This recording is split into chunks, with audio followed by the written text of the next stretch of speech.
Bonjour, bienvenue à cette rencontre sur le doctorat en sciences infirmières. Mon nom est Catherine Richard et je suis coordonnatrice à la gestion des études pour les cycles supérieurs à la faculté. Je vais animer la rencontre, mais avant de commencer, je veux vous partager quelques petits points techniques. Donc, tout d'abord, la séance est enregistrée. Donc, votre micro est fermé pour toute la durée de la conférence, qui va durer environ 45 minutes. Mais je vous invite à utiliser la section Q&R, Q&A qui est au bas de la fenêtre. On pourra poser vos questions soit par écrit pendant la séance là, ou à l'oral à la fin de la séance. Sachez également que si vous voulez vous référer à cette rencontre dans le futur, elle sera disponible pour diffusion en fait sur le site web du service de l'admission et du recrutement dans environ 2-3 jours. Alors, aujourd'hui, pour nous parler du doctorat en sciences infirmières, nous sommes accompagnés de Marilyn Hayta, qui est professeure agrégée à la faculté, et d'Isabelle Auclair, qui est étudiante au doctorat en sciences infirmières.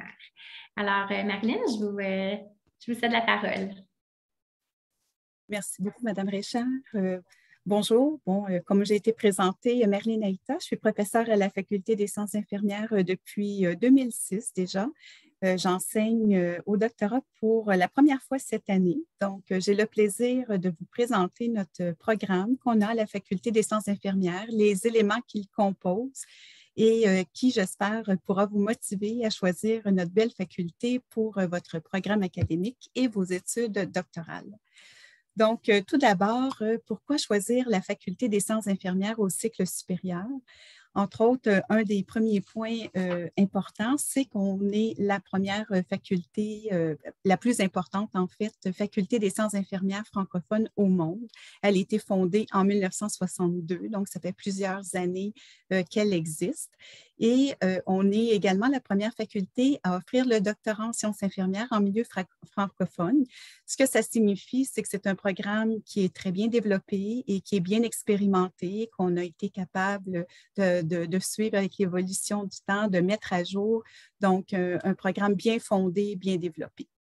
À notre faculté, ce qui est particulier également, c'est qu'on est la première qui a eu un agrément du Collège royal des médecins et chirurgiens du Canada pour le premier centre de simulation en sciences infirmières qui s'appelle le Centre d'expertise en simulation de la santé, le Centre EXCESS.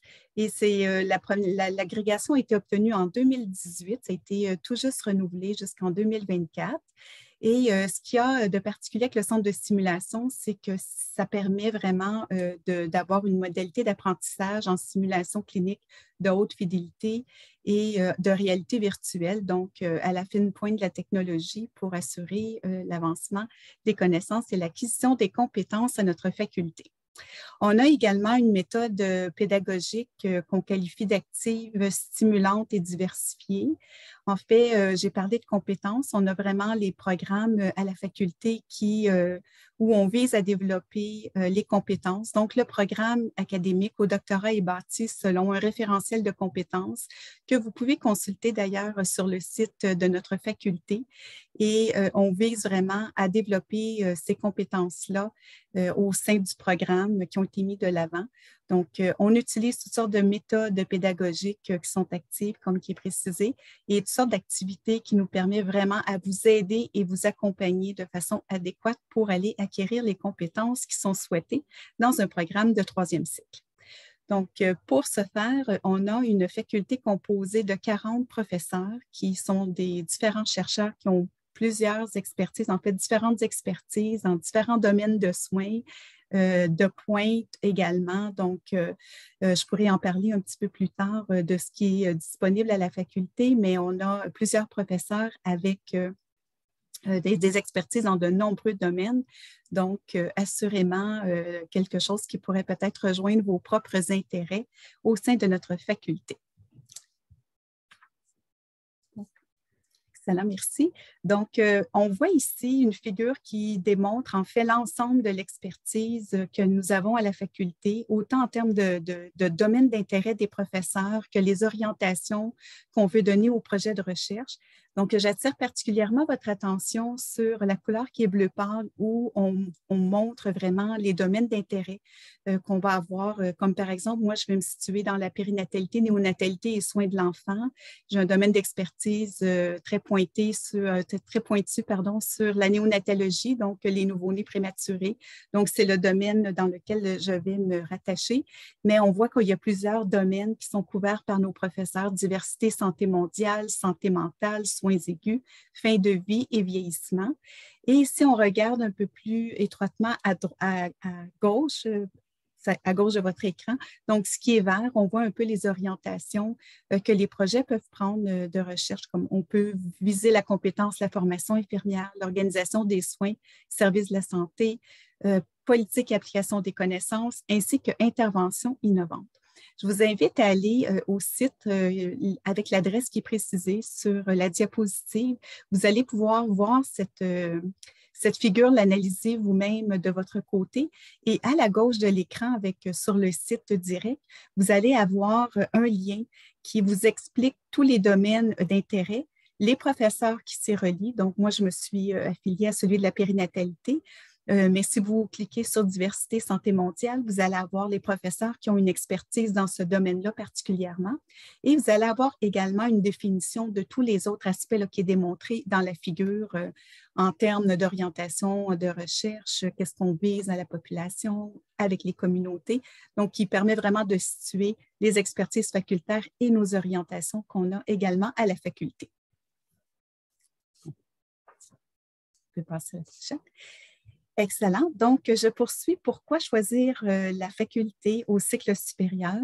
On a une approche qui est bien axée, là, collaborative de recherche. On a plusieurs chaires de recherche au sein même de la faculté. Entre autres, on a un centre d'innovation en formation infirmière avec l'acronyme CIFI. On a également le réseau de recherche en intervention en sciences infirmières au Québec, le RISIC. On a des accès au réseau de l'Université de Montréal, donc les centres hospitaliers universitaires, centres de recherche. En fait, les professeurs, avec leur expertise, leur domaine d'intérêt, ont généralement une affiliation dans un centre de recherche qui sont dans des centres hospitaliers universitaires et qui peuvent être très avantageux pour avoir une certaine ouverture sur les soins qui sont offerts dans les milieux cliniques. Et ça nous permet également de donner vraiment cette approche collaborative-là de recherche et avec les mêmes instances qu'on peut retrouver à la faculté. Je vais reprendre chacun d'entre eux un peu plus tard dans la présentation. Aussi, à la faculté, ce qui est particulier, c'est qu'on a la chance d'avoir une bibliothèque qui est vraiment dédiée là, sur le campus avec du personnel qui a une expertise en sciences infirmières. Il y a plusieurs formations qui sont offertes pour entre autres l'utilisation des logiciels ou faire des recherches bibliographiques. Et on a un soutien de personnel qui connaissent bien les sciences infirmières et qui peuvent nous accompagner. Donc, on est bien outillé pour nos recherches documentaires à la faculté. C'est également un milieu qui est stimulant. Au niveau des étudiants, on a une belle association étudiante pour les cycles supérieurs. On a des participations que les étudiants peuvent faire aux activités facultaires. Donc, des fois, c'est des regroupements. On a des réseaux de recherche qui se développent. On a des conférences qui sont offertes. Donc, vous pouvez participer à ces activités-là et qui contribuent également à votre acquisition de connaissances et de compétences. Et on a également un regroupement des diplômés. Ce qui est aussi particulier, c'est une expérience enrichissante que vous pouvez avoir au sein de notre faculté. En fait, il y a plusieurs professeurs qui enseignent au premier cycle, au deuxième cycle. Et lorsque vous travaillez en étroite collaboration avec eux au doctorat, vous pouvez être impliqué dans des assistanats d'enseignement au premier ou deuxième cycle qui contribuent également à votre expertise et à cette expérience-là qui est bien reconnue dans les demandes de bourse et également une fois que le doctorat est terminé, quand on est à la recherche d'un poste universitaire, ce sont des expériences qui sont notables et qui peuvent faire partie de votre curriculum vitae, au même titre que des expériences d'assistanat de recherche avec des professeurs dont il y a une affiliation dans des centres de recherche, qui ont des subventions, ils ont des projets en cours et vous pouvez être impliqué dans ces projets-là pour développer votre propre expertise, pour devenir un chercheur autonome en sciences infirmières.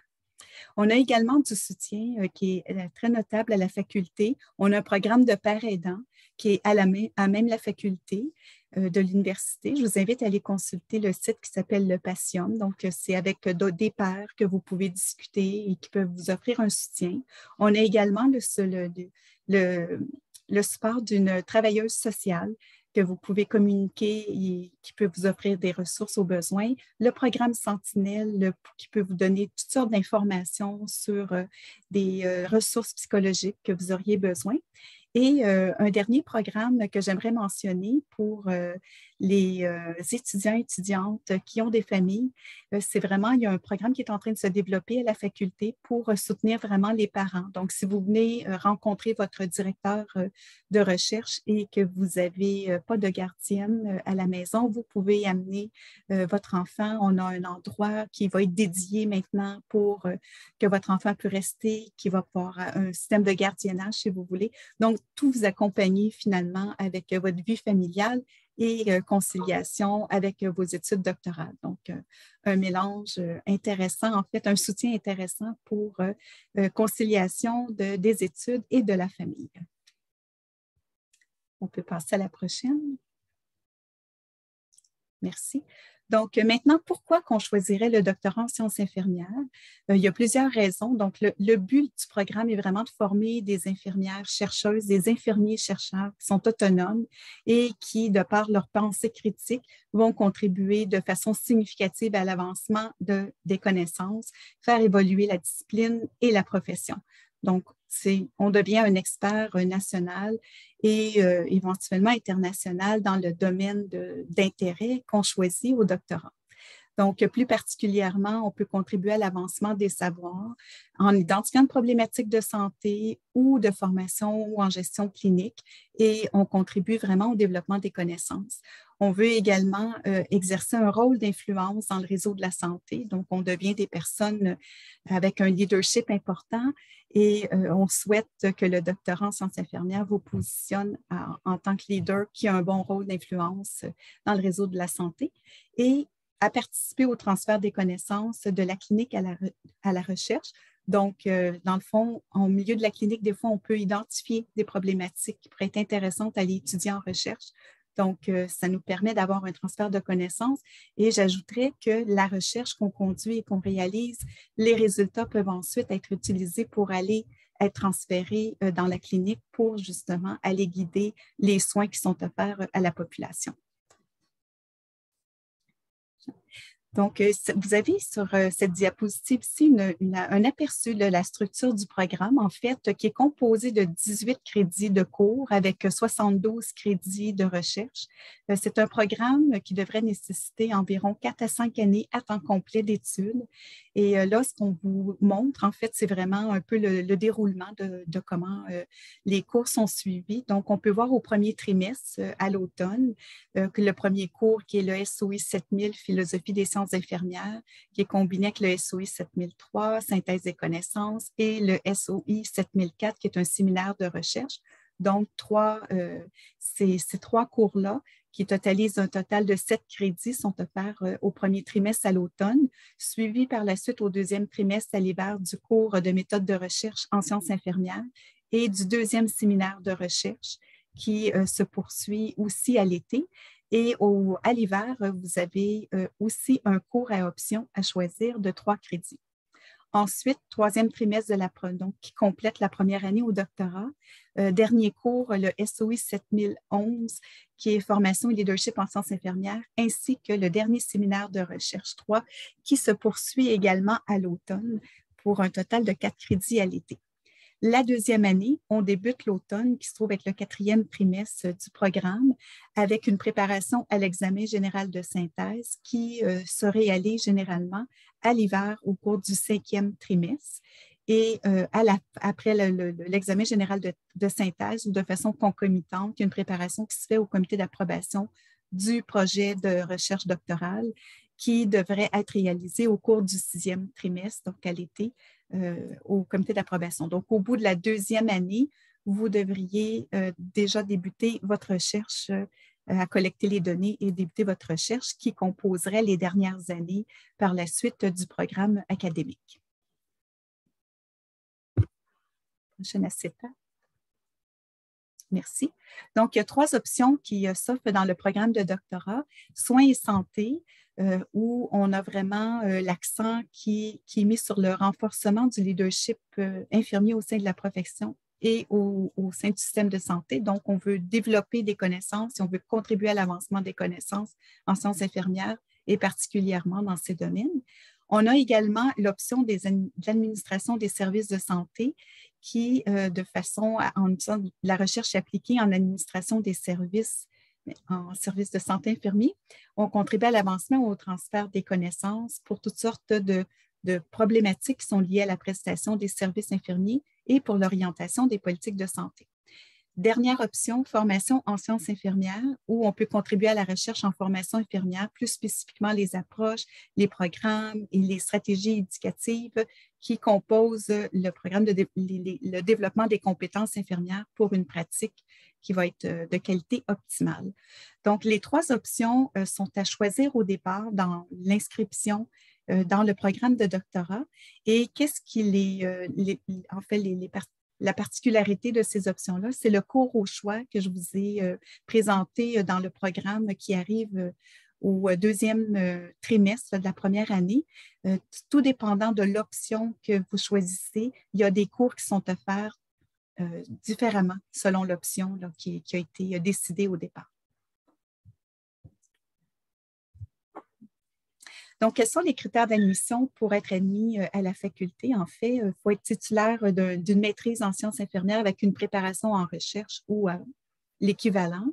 Il faut avoir obtenu au 2e cycle une moyenne d'au moins 3,3 sur 4,3 ou une équivalence, là, en fait, là, tout dépendant de l'université, de provenance de votre université, mais extrait équivalent à cette moyenne académique de 3,3 sur 4,3 et avoir une très bonne connaissance de la langue française et de la langue anglaise. Donc, quels sont les documents qui sont exigés au moment de la demande d'admission? Une lettre d'intention de motivation. Donc, qu'est-ce qui vous motive à vouloir faire des études doctorales, qui est joint de votre curriculum vitae à jour? Une lettre d'acceptation d'un directeur de recherche. Donc, au doctorat, nous devons avoir une directrice ou un directeur de recherche avant de faire la demande d'admission. Donc, vous devez avoir une lettre que votre directeur ou directrice a accepté de vous diriger, une copie du permis de l'Ordre des infirmiers et infirmières du Québec là, qui est valide pour l'année en cours. Si vous n'avez pas ce permis parce que vous êtes d'un autre pays que le Québec. En fait, là, ici, le permis de l'Ordre des infirmières, c'est vraiment au niveau du Québec. Il y a une possibilité d'admission sans problème. Là, on regarde votre CV et votre expérience académique antérieure. Et vous devez joindre également une esquisse de votre projet de recherche qui est composé de 5 pages ainsi que 2 lettres de recommandation, idéalement de professeurs d'université qui vous ont connu pendant vos études supérieures et qui peuvent témoigner en fait de votre qualité d'étudiant et de votre motivation à poursuivre des études au 3e cycle. Donc, on vous invite à consulter le lien qui est en bas de l'écran où vous avez toutes les informations au niveau de l'admission pour la demande, le dépôt et la date limite est le 1er février 2022 pour la demande d'admission dans notre programme de doctorat en sciences infirmières. Donc, on trouvait pertinent de vous mentionner qu'à la faculté, il y a la possibilité de faire un passage accéléré de la maîtrise au doctorat. En fait, c'est les étudiants ou étudiantes qui sont à la maîtrise. Au bout de la première année, si on constate qu'ils ont une belle excellence des notes, ça s'est très bien déroulé, belle motivation, un intérêt marqué pour la recherche, il y a une possibilité qu'après la première année, il y a un passage accéléré de la maîtrise au doctorat. Donc, qu'est-ce que ça nécessite? C'est d'avoir complété tous ces cours et ces séminaires de maîtrise au 31 août de l'année précédente. Excellence des notes, je l'ai déjà mentionné. Pour faire une demande d'admission pour être admise au doctorat, il faut fournir les documents qui sont demandés pour l'admission au doctorat et il faut se soumettre à une entrevue avec le vice-décanat au cycle supérieur pour évaluer vraiment la possibilité de ce passage accéléré. Donc, on tenait à vous le préciser que c'était une possibilité quand on est dans un programme de maîtrise de pouvoir faire un passage directement au doctorat sans avoir terminé la maîtrise quand on a toutes les conditions gagnantes pour le faire. Donc, je vous ai parlé que vous deviez avoir une lettre d'un directeur ou une directrice de recherche dans les documents d'admission. Donc, il faut vraiment trouver une personne qui va accepter de travailler avec vous et de vous soutenir. Donc, en fait, on vous encourage à choisir un professeur qui est dans le même domaine d'intérêt que le vôtre et qui a les mêmes intérêts de recherche. On vous a parlé des expertises facultaires. On a fait un survol, en fait, avec les professeurs qu'on a à la faculté. On vous invite à consulter vraiment la liste des professeurs qu'on a. Tous les professeurs ont leur propre lien avec sous le corps professoral à la faculté. Vous allez avoir les détails des intérêts, les domaines, les recherches en cours, les étudiants qui ont été supervisés de chacun de nos professeurs et de trouver une personne qui pourrait accepter de vous superviser en collaborant avec le même domaine d'intérêt. Donc, on vous invite à les regarder un à la fois pour voir qui pourrait pourrait être des directeurs et directrices potentielles. Et si jamais vous ne trouvez pas, quand vous regardez vraiment la liste, on vous invite à communiquer avec Chantal Co, qui est une professeure à notre faculté et qui pourra vraiment vous guider là, dans le choix ou qu'elle pourra vous diriger vers un professeur ou une professeure là, qui aurait une expertise dans votre domaine d'intérêt. Donc, comment financer ces études? C'est toujours une question importante, surtout au niveau des études doctorales. Dans le fond, j'ai mentionné que souvent, vous pouvez avoir une expérience enrichissante en termes d'assistanat d'enseignement ou de recherche. Donc, vous avez la possibilité de travailler comme auxiliaire avec les professeurs avec lesquels vous travaillez. Et vous avez ça à la faculté. Et on a un programme qui est vraiment, on a parlé de un programme qui est axé sur les compétences. C'est aussi un programme qui est axé au premier cycle sur une approche par compétences. Donc, il y a plusieurs cours qui sont offerts, plusieurs activités qui nous permettent de réaliser l'atteinte des compétences dans les différents cycles.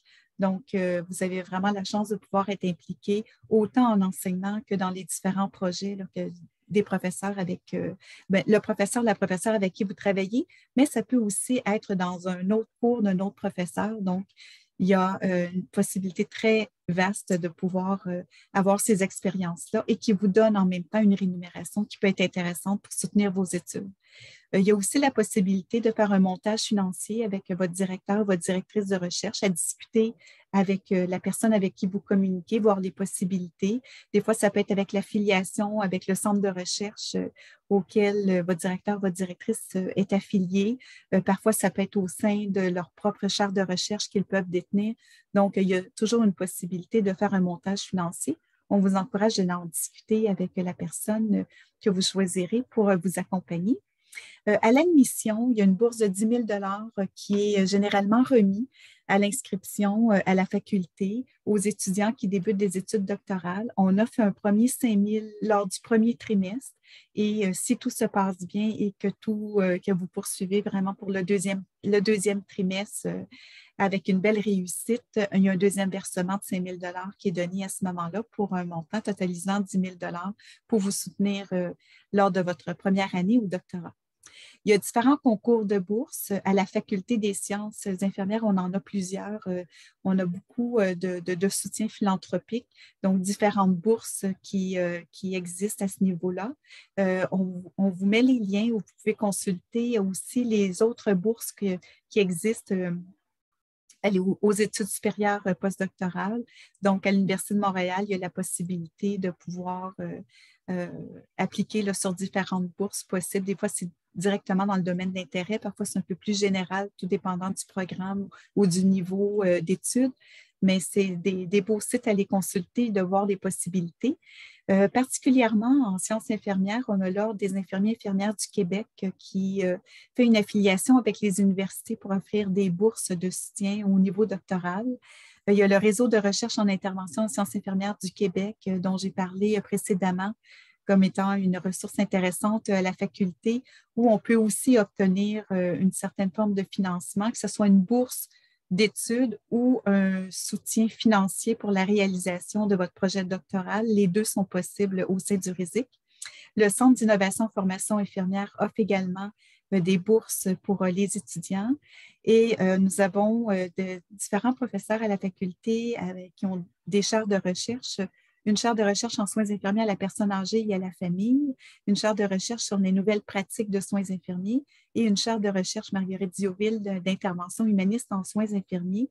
Et ce sont des chaires qui permettent aux étudiants qui ont un intérêt dans ces domaines d'intérêt de ces chaires-là d'avoir également des bourses de recherche. On peut passer à la prochaine.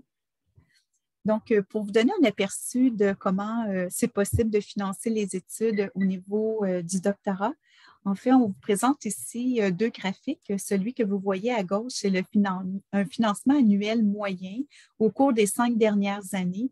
Donc, on a vraiment comptabilisé les bourses obtenues par les étudiants, les exonérations de droits de scolarité ainsi que les salaires, donc que ce soit assistanat de recherche, d'enseignement, que ce soit un autre poste que vous avez chez un employeur autre qu'un assistanat de recherche ou d'enseignement, mais un salaire, une rémunération que vous auriez. Donc, tout combiné ensemble, en moyenne, au cours des 5 dernières années, un étudiant au doctorat peut avoir environ 48 000 $ pour financer ses études. Le montant maximal qui a été reçu est de 64 000 $ au doctorat. Donc, il est certain que quand on a des bourses, des fois, on ne peut pas toujours travailler. On est limité dans un certain nombre d'heures, mais il y a toujours une conjugaison possible qui vous permet autant de cumuler un certain nombre d'heures et d'aller avoir un montant supplémentaire au niveau du financement possible pour vous soutenir pendant vos études. Donc, 81 % au cours des 5 dernières années des étudiants, quand on a combiné les bourses et les salaires, qui avaient une rémunération ou qui étaient capables de financer adéquatement leur étude au niveau du doctorat.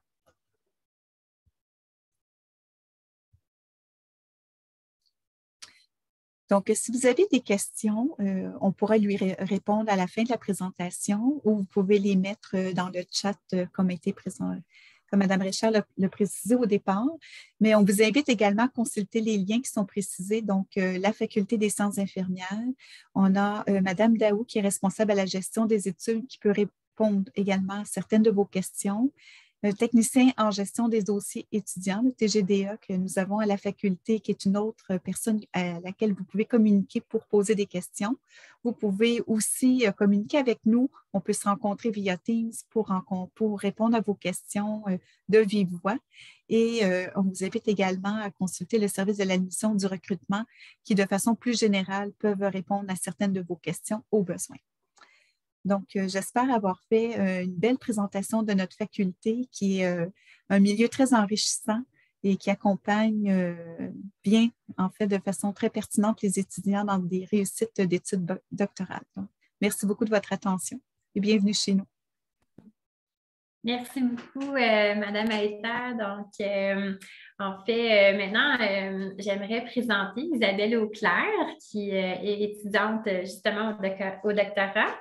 Et j'aimerais vous poser quelques petites questions, Isabelle. Donc, en fait, tout d'abord, est-ce que vous pouvez nous parler de votre parcours d'étudiante, votre domaine d'études, votre sujet de recherche? Bon, d'abord, bonjour à tous. Comme Mme Richard a mentionné, je suis étudiante au doctorat à la Faculté des sciences infirmières de 2e année. Puis, je suis également présidente de l'Association étudiante des cycles supérieurs à la faculté. Pour ce qui est de mon parcours, c'est un peu atypique. En fait, j'ai commencé mon baccalauréat en 2015, puis je savais qu'en allant en sciences infirmières, je voulais continuer plus, soit en gestion ou en recherche. Donc, depuis que j'ai commencé mon baccalauréat, j'ai tout de suite fait ma maîtrise, puis après ma maîtrise avec mémoire, j'ai aussi tout de suite fait mon baccalauréat. Donc, c'est un petit peu atypique. Mais mon projet à la maîtrise, c'était sur comment impliquer les proches, en fait, dans les soins de fin de vie de personnes âgées qui vivent en CHSLD. Ensuite, j'ai continué au doctorat en soins et à l'option soins et santé. Puis, j'ai poursuivi sur ma lancée de recherche à la maîtrise. Puis maintenant, je m'intéresse plus à développer une intervention pour favoriser l'implication des proches dans les soins de fin de vie en CHSLD. Donc, c'est pas mal ça mon parcours que j'ai fait à l'université. Et qu'est-ce que vous diriez, en fait, qui vous a poussé à faire un doctorat? Qu'est-ce que ça vous apporte de plus que de faire un doctorat? Bien, c'est surtout quand je faisais ma maîtrise, j'ai vraiment aimé le processus de recherche en soi. Puis pour être chercheur, l'avenue qu'il faut faire, c'est un doctorat. Là. Donc, c'est vraiment ça qui m'a amené à poursuivre mes études. Puis c'est sûr qu'aussi, le fait d'avoir une carrière comme chercheur, ça permet à un niveau plus sociétal de contribuer là, à l'amélioration des pratiques en sciences infirmières. Là. Donc, il y a aussi ce bénéfice-là qui m'avait encouragée à continuer mes études. Et puis, est-ce que vous pouvez nous dire pourquoi vous avez choisi l'Université de Montréal? Est-ce que vous pouvez nous parler un peu de votre expérience étudiante et c'est quoi l'ambiance exactement à la faculté? Ouais, initialement, c'est que je savais, dans le fond, quand je voulais aller en sciences infirmières, que l'Université de Montréal était reconnue là, dans la francophonie pour la formation donnée en sciences infirmières. Donc, c'est ça qui m'a amené à choisir l'Université de Montréal au baccalauréat et aussi à continuer mes études à cette université-là. Particulièrement au doctorat, j'avais vu que les cours donnés, là, c'était vraiment pertinent là, pour la formation que je souhaitais avoir. Là. Donc, comme Mme Aïta avait montré, un cours sur les philosophies en sciences infirmières, synthèse des connaissances, méthode de recherche. Donc, c'était vraiment pertinent pour me former en tant que chercheur. Donc, c'est ça aussi qui m'a amené à rester à l'Université de Montréal.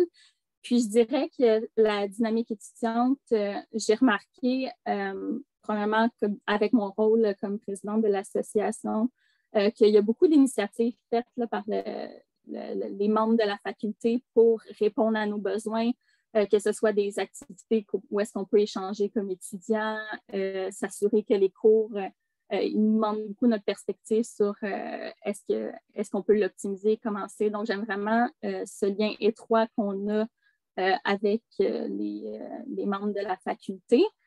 Particulièrement au doctorat, il y a une initiative qui a été faite d'avoir un père aidant quand on est en première année d'une année avant nous. Donc, moi, j'étais jumelée, si on veut, avec une étudiante de deuxième année. Puis, j'avais trouvé ça vraiment bien comme soutien là, qu'on avait de plus là, à la faculté. Donc, je continue encore à y parler, à la rencontrer mensuellement pour se motiver entre nous et soutenir. Donc, il y a tous ces aspects-là que j'aime beaucoup de la faculté. Merci. En fait, j'ai le goût de vous poser une dernière petite question. Puis, en fait, s'il y en a des questions de la part de nos spectateurs, je vous invite à les poser. Moi, j'aimerais savoir, en fait, si vous aviez un conseil pour quelqu'un, ou des conseils pour quelqu'un qui pense entamer un doctorat, qu'est-ce que ça serait? Je dirais que quand on commence à la première année, on a quand même des cours qui sont demandants en temps. Donc, je dirais de limiter un peu ce qu'on accepte comme activité à côté, là, parce qu'il y a beaucoup d'opportunités comme réviser des articles, des postes d'auxiliariat.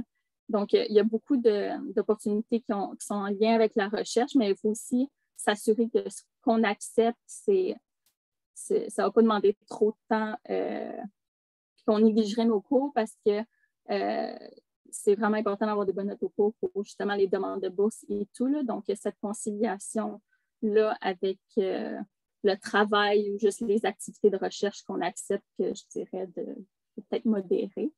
Puis, c'est ça, d'être bien organisé, c'est vraiment ça qui va nous permettre de